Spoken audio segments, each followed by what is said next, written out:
আসসালামু আলাইকুম।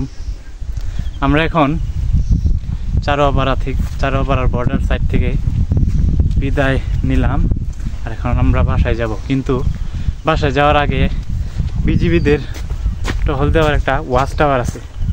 এই ওয়াচ টাওয়ার থেকেই আমি ভিউটা আপনাদের দেখাবো। এই যে এটা হলো বিজিবিরা এখান থেকেই সীমান্ত দেখাশোনা করে। আর এখন আমি এই ওয়াচ টাওয়ারে উঠব, দেখি ওয়াচ টাওয়ার থেকে ইন্ডিয়ার পাহাড়গুলো বা সীমান্তের ভিউটা কেমন হয় এটাই দেখাবো। থাকেন আমার সাথে, আমি দেখাই এই জায়গার ভিউটা। এটা হলো ওয়াচ টাওয়ারের সিঁড়ি। এই যে অবশ্য আমার সাথী তামিম অলরেডি উপরে উঠে গেছে, আর এটাতে উঠা কতটা খারাপ আপনি ভাবতেও পারবেন না। বরাবর উঠে গেছে এটা বেয়ে আমাকে এখন উঠতে হবে। এই যে দেখেন বরাবর খাড়া সিঁড়ি, এটা আমি প্রায় উঠে পড়ছি, আর একটু যেতে হবে।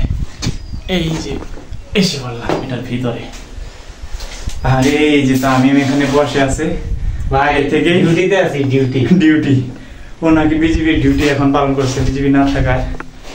আর এই যে এটা হলো ভিউ, আমি পিছনের ক্যামেরা দিয়ে এটার ভিউটা দেখাই। এই যে দেখেন, এই যে এটা হচ্ছে এই দিকের ভিউ, আর আমি এখন এই দিকটা একটু দেখাবো। দেখেন কত সুন্দর জায়গাটা, দেখেন পাহাড়ের উপরে মেঘগুলো কত সুন্দর, সুন্দর প্রকৃতি দেখতে হলে আপনাকে অবশ্যই প্রকৃতির কাছাকাছি এসে এটাকে উপলব্ধি করতে হবে।